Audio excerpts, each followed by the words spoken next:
जिंदगी की कीमत क्या है। दोस्तों, आज की इस कहानी के जरिए हम आपको बताएंगे कि बुद्ध के नज़रिए से हमारी ज़िंदगी की कीमत क्या है। हम में से बहुत से लोग अपनी ज़िंदगी की वैल्यू नहीं समझते और अपने जीवन को ऐसी चीज़ों में बर्बाद कर देते हैं जिनसे हमारा नुकसान हो जाता है।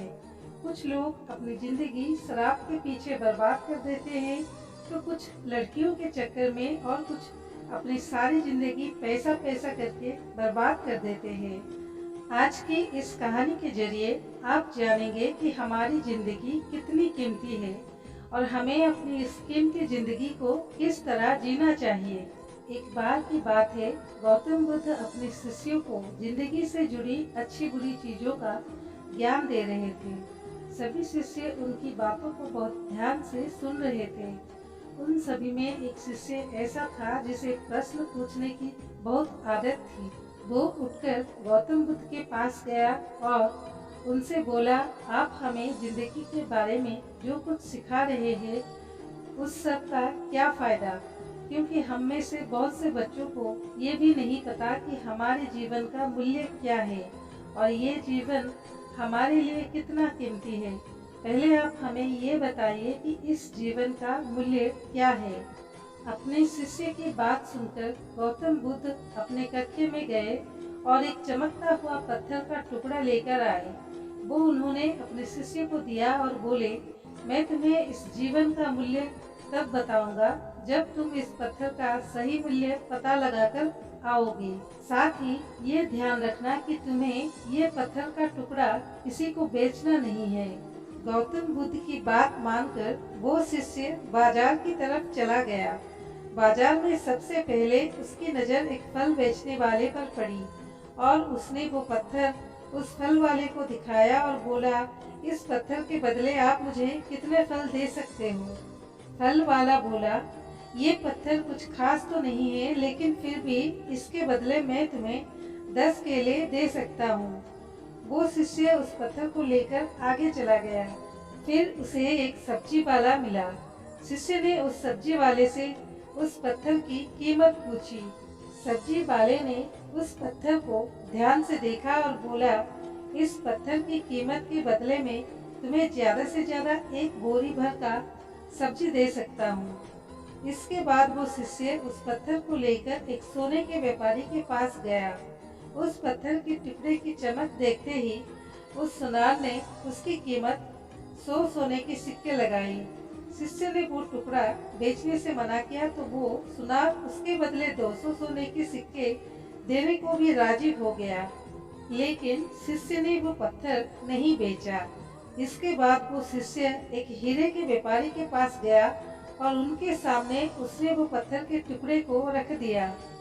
उस पत्थर को देखते ही हीरे के व्यापारी ने एक साफ कपड़ा बिछाया, उस पत्थर को उसके ऊपर रखा, फिर उसकी परिक्रमा की और हाथ जोड़कर उस पत्थर को कपड़े में लपेटते हुए वो बोला, तुम जिसे मामूली पत्थर समझकर उसकी कीमत पूछ रहे हो, असल में ये एक बेशकीमती रूबी है।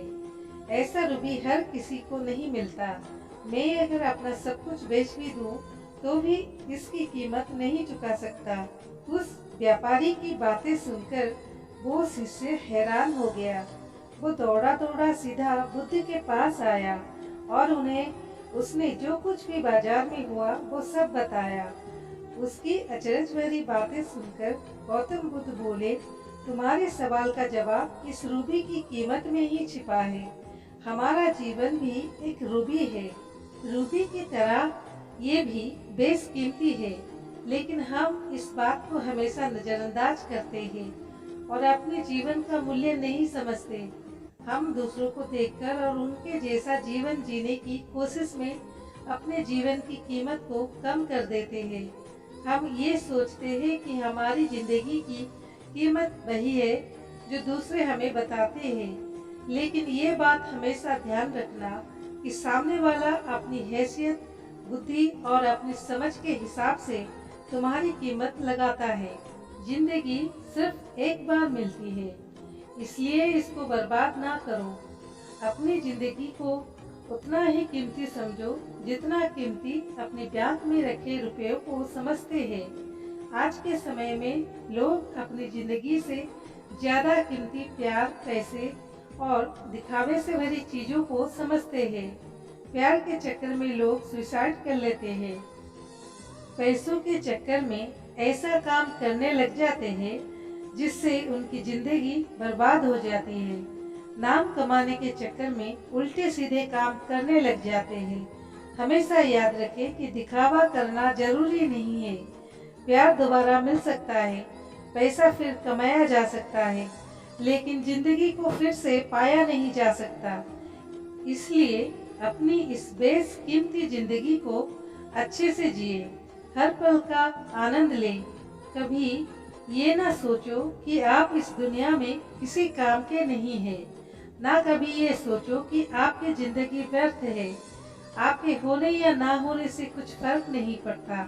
जब भी ऐसे नेगेटिव विचार आपके मन में आए तो खुद को बस ये याद दिलाए कि जीवन एक रूबी है और ये बेशकीमती है।